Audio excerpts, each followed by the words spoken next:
The month of October is nationally recognized as Domestic Violence Awareness Month. Did you know 1 in 4 women will experience domestic violence in her lifetime? Or that an average of 24 people per minute are victims of rape, physical violence, or stalking by an intimate partner in the United States? An estimate of 1.3 million women are victims of physical violence by an intimate partner each year. These numbers are both shocking and frightening, 2 of many emotions felt by domestic violence victims every day. We like to share some tools to help you, someone you know, or someone you love begin to make the transition from victim to survivor. On today's show, we'll provide some pertinent information on restraining orders and show you what some members of our community are doing to raise domestic violence awareness. I'm your host, Saran Almond, and this is Domestic Violence Restraining Orders on What Would She Do? What Would She Do? The show about life, love, and relationships, hosted by Saran Almond. Up next, we'll speak to Mike Sexton with some pertinent information on domestic violence. Stay tuned.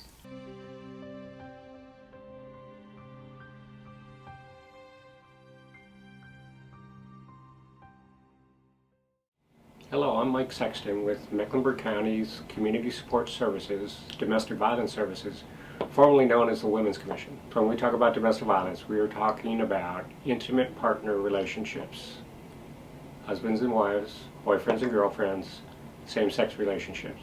We need people to understand that the abuse happens long before it gets physical.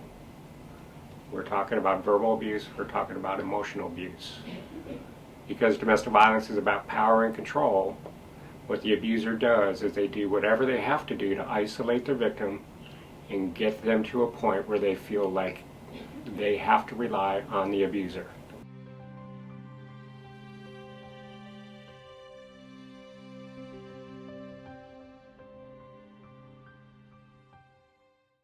So what do we do when we're in a crisis and we need help? Call 911. And they will send out police officers to intercede.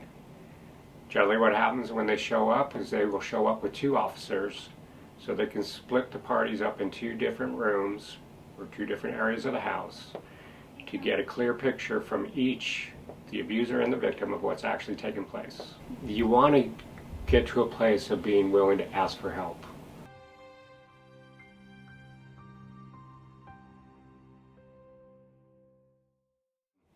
The benefits of restraining order, there's a couple benefits. One is that there's a record in the system of the arrest of the restraining order taking place.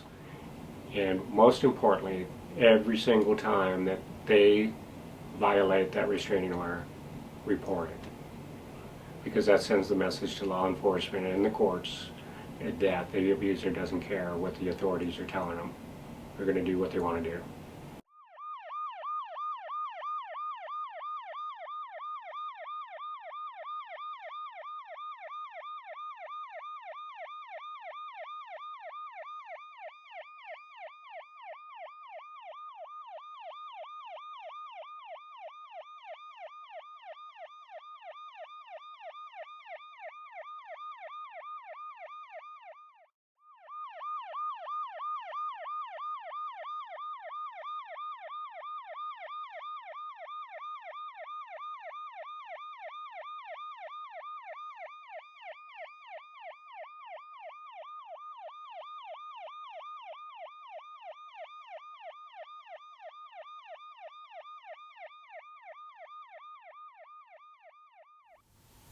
In an effort to provide the most accurate information for our viewers, we spoke to Pat Kelly, Program Manager at Victims Assistant here in Charlotte, North Carolina. At Victim Assistance, we help victims of domestic violence and sexual assault to obtain restraining orders.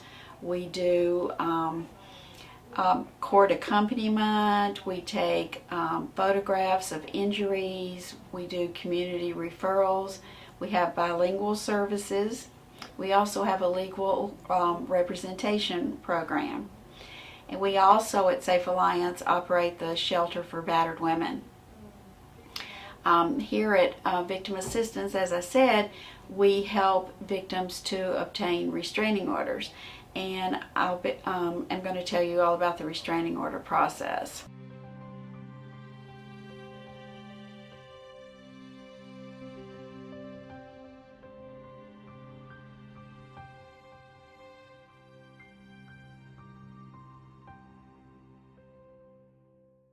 A 50B, which is also known as a domestic violence protective order or a restraining order, is that's the main type of protective order that you'll hear about. To get a 50B, you have to have a relationship with a person. That relationship could be, the two parties could be married or formerly married. They could be members of the opposite sex who have a dating relationship. They could be people who live together. They could be, as in current or former household members. It could be parent and child, or grandparent and grandchild. Or they could have a child in common. And there also has to be some kind of circumstance that has happened. One person has to have injured the other person. They have to have made a threat of bodily harm. There could have been a sexual assault, or they could have harassed the person to the point of great emotional distress. So there has to be that relationship, and there has to be that extenuating circumstance. The 50C is an order for people who do not have any type of relationship. And the only type of circumstance that this order covers is if there is a non-consensual sexual act, or if there is stalking on more than one occasion. So that's the only thing that the 50C covers.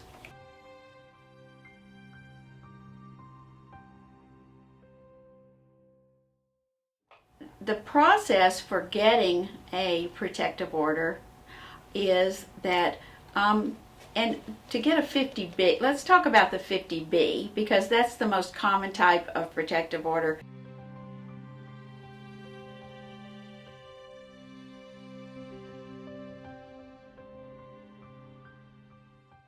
You can either go to the clerk's office, which is in the Mecklenburg County Courthouse, which is 832 East 4th Street, and go to room 3725, which is the clerk's office, and there's a DV window in that clerk's office.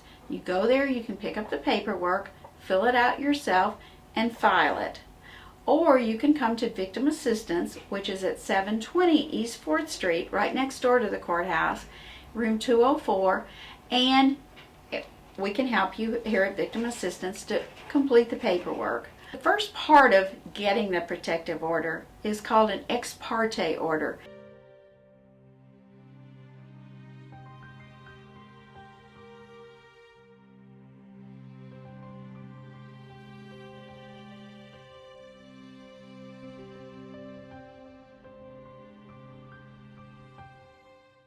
Ex parte order is a temporary emergency order.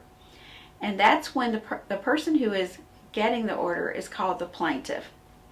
And that's when the plaintiff completes the paperwork, and the most important part of that paperwork is called a complaint.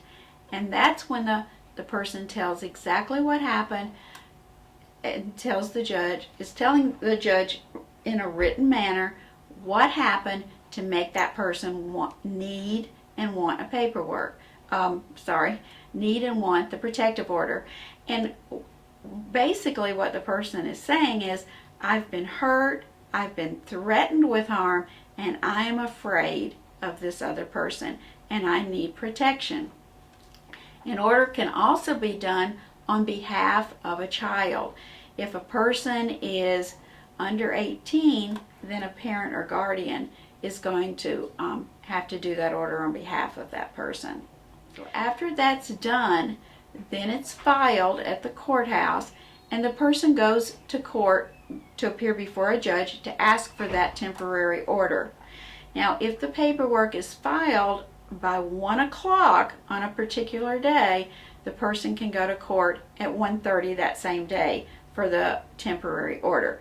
If the paperwork is filed after 1 o'clock, then they can go to court the next day at either 9 or 1:30. After you go for your ex parte, your temporary restraining order, where when you go to court for that, if the judge feels like that you are in immediate danger, you can get an order that's good for 7 to 10 days.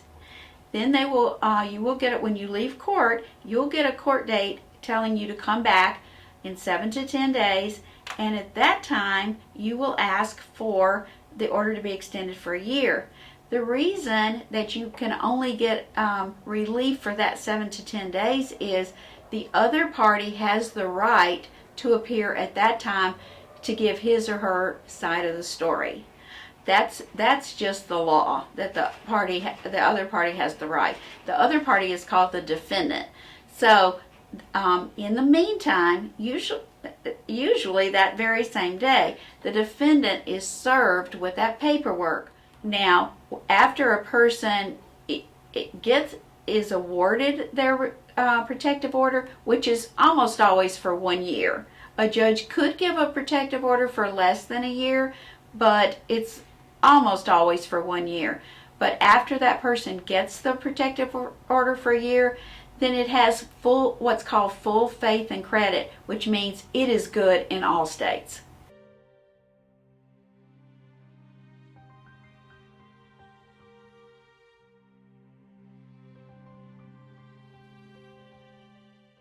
To get a restraining order, you do not have to have called the police. Obviously, if you want to get a warrant against that person and have that person arrested, then you definitely need to call the police.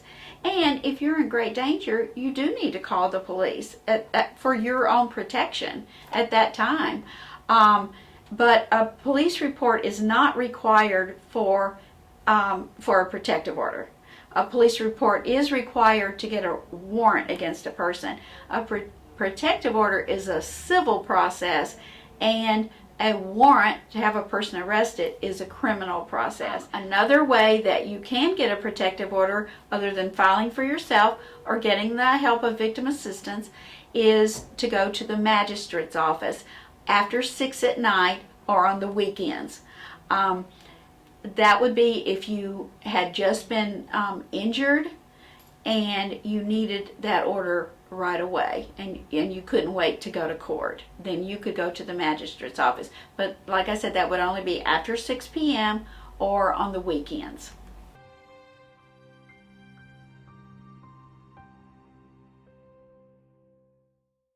They have the right to come and tell their side of the story after they've been served. If you don't want to have a restraining order issued against you, then you would definitely want to come to court and tell your side of the story. And then the judge definitely equally weighs what each person says before making a decision about whether an order is issued or not. The plaintiff cannot cause you to violate this order. So some people say, well, he or she called me and told me to come over. Well, if that's the case, and the police find you there, even if that person told you to come over, if that person has an order against you, you can still be arrested. The restraining order says that a person cannot assault, threaten, follow, abuse the person, or harm them in any way.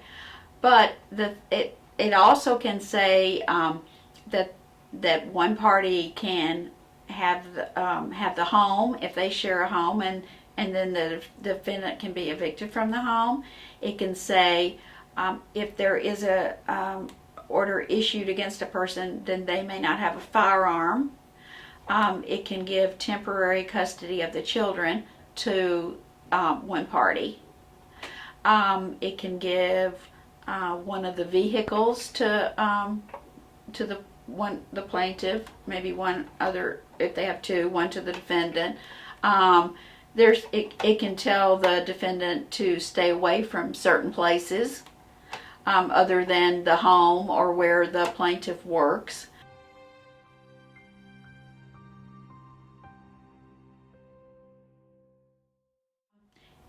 It can include anyone who is living in the same home as the plaintiff.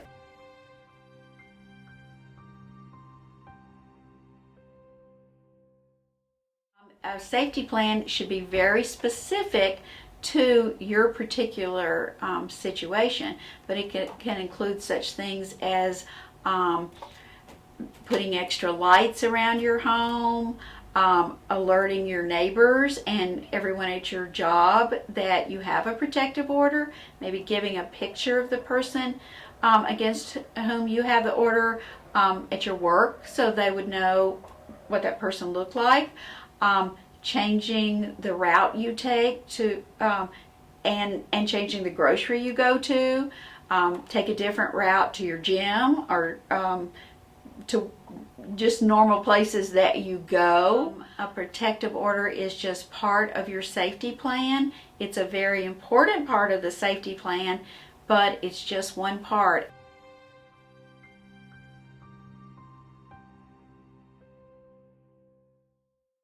Tonight I'm speaking with Hannah, welcome, and Daisha, welcome. Hi. So tell our audience why you're here tonight at the 3rd annual benefit concert for Rock Against Domestic Violence. Well, we're here because our senior exits have to do with some type of abuse or violence. My graduation project's on child abuse because I was abused as a child by my parents. Okay. And my graduation project is on the effects of domestic violence. I witnessed some domestic violence when I was younger, and it affected my entire family. So how important do you feel an event like this is to helping to raise awareness about domestic violence? I think it's really important because you don't really hear much about it, and I think there needs to be more awareness for it. Okay. I think it's really important because it's a unique way to get attention to it. Most of the time you hear it, it's like a sad type thing, but this brings everyone out for like a fun concert type. Absolutely. Now, oftentimes when we are talking about domestic violence, and it's an adult conversation, what is the conversation among people your age, among teens? I think it's a stereotype kind of, like you said, for like adults and stuff, but it very well does happen within our generation. It's very awesome that you decided to choose those type of topics to help share your experience. I think a part of the healing process is to know that you're not alone. Is there anything that you would like to offer based upon your own experience to someone who may be in a similar situation? It gets better. That's all I can say. And talk to someone. It's not really good to keep it bottled up. It just makes it worse. So find someone that you really can trust and that you can talk to. Thank you so much for speaking with me. We have spoken with Hannah and Daisha, and this is the 3rd annual benefit concert for Rock Against Domestic Violence.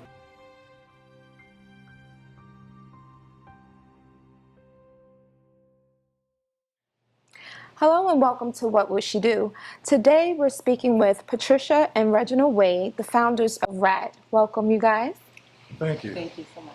So if you would, please tell our viewers about your organization. Bradshaw is a nonprofit organization that brings awareness to the public at large. We bring advocates together in addition to the public, where we conduct a rock concert, a series of rock concerts to bring awareness to domestic violence.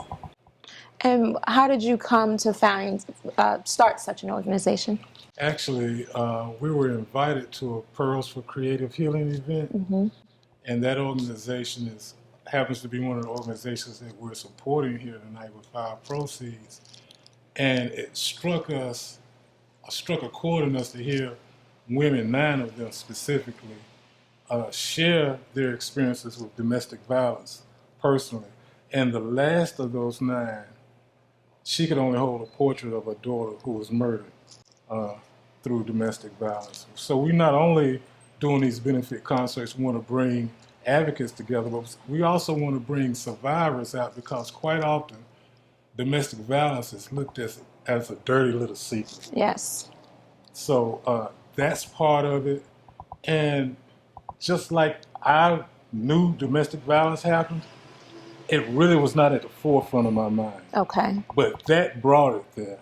And I said, if it brought it there for me, there has to be millions of people who know about it, but it's in the back of their mind. Okay. And so what we want to do is put it in the forefront of their mind. That's why our mantra is, it's all about awareness. Absolutely.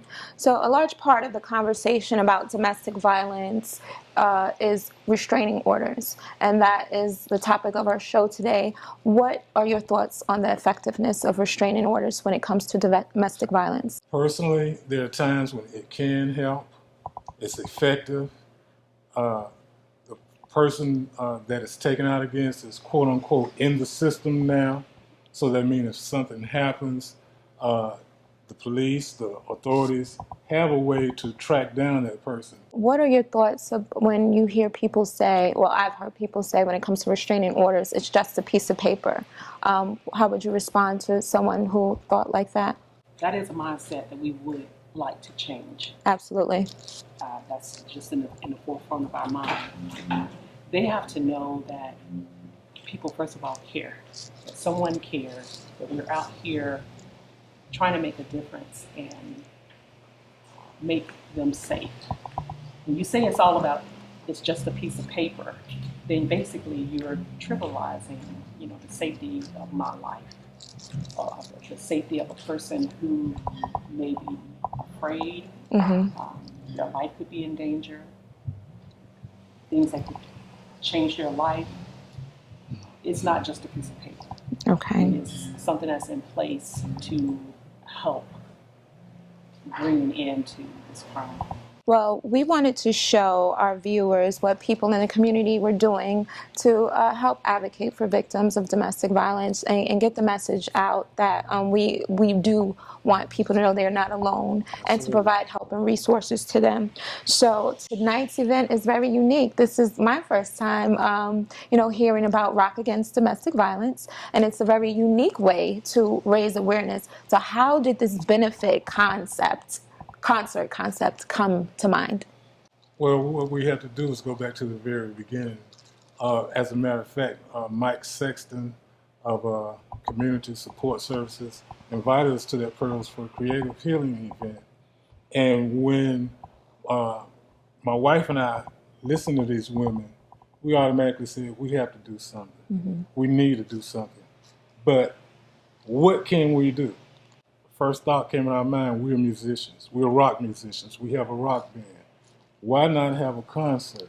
Because quite often people would come to a concert quicker than they would come to hear an advocate speak about domestic violence. Absolutely. So that started the ball rolling. So what is tonight's goal? What is your goal for tonight's event? It's our mantra. It's all about awareness. The more people we can reach to let them know about domestic violence, the more it'll be in the forefront of their minds. Quite often, a lot of the organizations address domestic violence after the fact. They address the survivor. And what we're looking at is getting hold of the millennials, those that are in high school, those that are in middle school. What do you think about this? I've spoken to some young girls, and they feel like a jealous boyfriend is showing that he loves her or that he cares about her, or if she can do something to make him angry enough to want to, push her or, physically hurt her, then that is an example or display of love and affection. What do you think about that? Well, one of the things I'll say in regards to that, our goal is it's all about how you think. If we can, and as part of going to the root of things in prevention, change mindsets so that females will know your value and you'll understand what is healthy, what a healthy relationship should look like, and what you should expect and what you shouldn't expect, what is love and what isn't love. Absolutely. I want to say this, we really appreciate you taking the time out to just speak with us. It does make a difference because you're helping us get the word out. Thank you so much. Thank you for this opportunity. In addition to being founders of Rock Against Domestic Violence, you're also members of a band called Rannon's Call. Yes. Please tell our audience about your band. Rannon's Call is a rock band, and because That's the type of music that we really enjoy playing, singing. It's music with a message. We call it electric church. Okay. And the name came about because of this young lady who was belittled for giving a homeless person her last money. And I told that young lady when she told me about it, because she was upset, and I told her that, honestly, that God will honor your gift. And I want to also say that I believe that everyone has a calling. Absolutely. And that's her calling, to go out and help those that are hurting. And that's what Renan's call, as a band's calling, is. Through what we say and what we do, in the music that we write and play, and the words and the lyrics, and also that's what Red Charlotte is. Everyone has a calling, and part of that calling that everyone has is to be their brother's keeper. You guys have a great night. I'm so looking forward to seeing you. And this is Rannon's Call. There's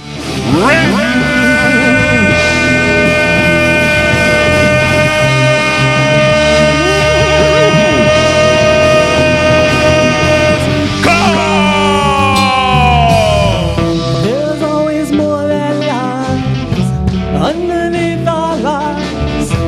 Don't let the first look fool ya. Torn ties that bind reveals the lies, the look, the love. Life moves, lives change. So much more, only one chance. There's still joy in this pain. So much more, only one chance to write the line, the pages of our lives. Don't let the first look fool ya. Pen in the hand.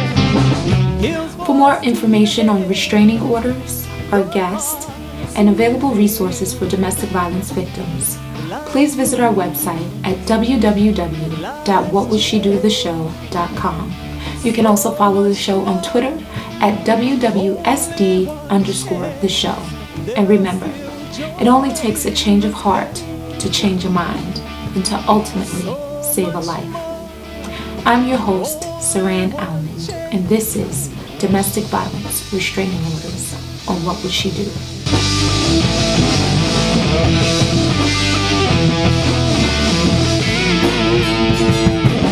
So unaware, age is caught in the wind, thrown in the air, and there's dust in the wind. Life moves, life's change. Right under the page, life moves, life's change, life moves.